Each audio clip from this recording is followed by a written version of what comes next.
أعوذ بالله من الشيطان الرجيم. بسم الله الرحمن الرحيم. سورة العنكبوت مكية. سورة العنكبوت مکی سورت. مکی مطلب دا ده چې دا هجرت نه مخکې نازل شوی دی. په ترتیب نزولی کې چې کله د اسمان نه نازلېدل دا هغې کې 85 نمبر سورت او د سورة الروم نه وروسته نازل شوی دی. دلته په ترتیب مذهبي کې دا 29 نمبر سورت.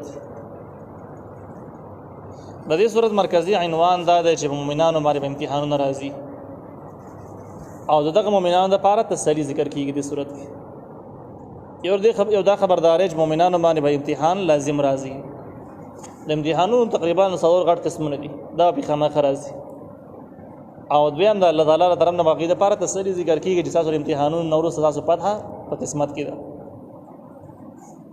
د دې سورت د مخکینی سورت سره مناسبت او ربط دا دی چې مخکینی سورت کې تسری و د نبی کریم صلی الله علیه وسلم لپاره چې ته واپس مکې ته واپس کېدل والای او تا د الله تعالی فتح او عزت او غلبه درکړي، سم مخالفین به شکست خوري. نو په دې ځکه کې په دې صورت کې د عام مؤمنانو لپاره هم تسلی ده او هغه لپاره هم د فتح او د خو حالات خوش خبری ذکر کیږي. نو په دې طریقه باندې صورت د هغه سره مناسبت لري. د دې صورت مرکزی عنوان او دعوه بدایي چې ابتلاء المؤمنین وتسلیه لهم، مؤمنانو د لپاره امتحانونه برازي او د هغه لپاره به تسلی. دا غون صورت چې کوم دی نو په څلورو حصو کې تقسیم دی. اولنۍ حصہ رسول الله صلی نمبر آیات پورې ده او رسول الله صلی نمبر آیات پورې بده کې چې کوم سبقونه دي نو یو پکې دا دی چې صورت مرکزی عنوان او دعوه په ذکر کیږي چې مؤمنانو باندې امتحان شته، دا به راځي. او بیا دغه امتحان نو ورسته څلور قسمونه به ذکر کیږي چې دا قسم امتحانات په مؤمنانو باندې دا د غوند او دغه سره د مجاهدی باس د کم کسان په اخلاص د الله تعالی لپاره کوشش کوي نو په دې ټول خپل ده. دغه سبقونه تقریبا د 14 نمبر آیات پورې ذکر کیږي. الف لام میم الله پوری په معنا د دې حروف باندې. دا حروف مقطعات د 29 سورتونو په سر کې راغلي دي او زه په زه باغ باندې دغه څنګه کې باس تر شوی. دا په سورۃ بقره په اول سر کې هم داشته الف لام میم ملته کې موجود. د دې په شان کې نور آیات سورۃ حروف چې کوم دي مقطعات در 28 سورتونو نور سورتونو په سر کې شته. اب د زه په زه باس تر شوی. احسب الناس ان يتركوا، ای ګمان کی خلق ان یترکو چې دی بده سپری خودل شي، ان یقولوا آمنا چې دی به چې موږ ایمان راوړل دي تش ایمان باندې به د پاتې شي امتحان نه بنئ وهم لا یفترون ابدی باندې به اس ازمایش ناراضي امتحان به ناراضي. نو خلاصې دا چې دا ګمان نه پکار دا ولا امتحانونه به لازم راځي.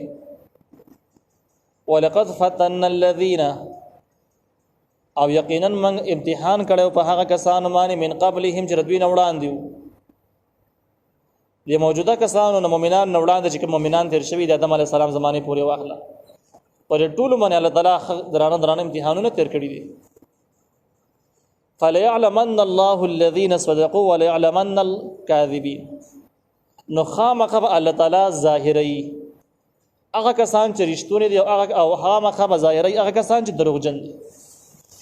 الله تعالی مخکې معلوم دي چې دا کسان رښتونی دي دروغجن دي، خو د نور مؤمنان د به هم ظاهري چې مؤمنان دي او منافقین دي. نو هغه د لپاره امتحان ناراض او د دنیاوی حکمت غټ فائدې دا چې کله مؤمنان او منافقین یو ځای ژوند تیري د منافقینو د وجود په د مؤمنانو په منځ کې یو ډېر مشکلات پیدا کوي، ډېر لوی مصیبت جوړي. نو الله تعالی په منځ کې امتحان راوړي چې د منافقین دی بیل چې مؤمنان یو پیژني او مؤمنان دی بیل چې د مؤمنانو صفونه صفاش او صفونو کې به الله تعالی رحمت هم راځي، امداد هم راځي، فتوحات هم راځي. او دغه شان الله تعالی په نسبت باندې هم چې کله الله مخې ته ورزي نو چې د امتحانونو نه بعد د منافقین خلی بند چې موږ بده سې کړی باغ سې کړی به موقع نه وراغلي نو هغه موقع ورته الله تعالی ورکړي خلی بند شي.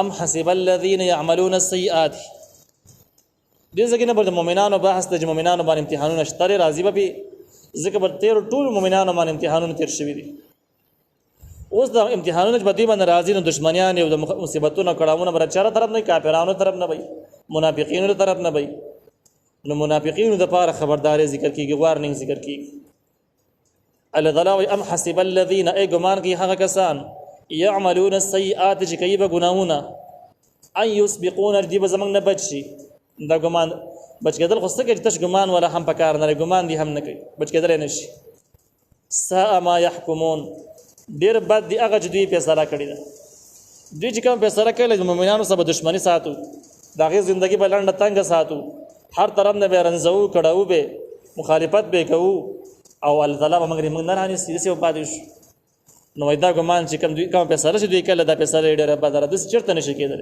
ته به د مؤمن سره دښمنی ساتي او بیا به الله تعالی د غریب نه بچ نو دې مینس کې هم د کافرانو لپاره خبرداري شو د اسلام دشمنانو لپاره هم خبرداري دي لیکن مینس کې مؤمنانو لپاره تسلی هم ده تاسو دشمنان د الله تعالی د قهر او د غضب نه بچ کېدئ نشي الله یې رانیسي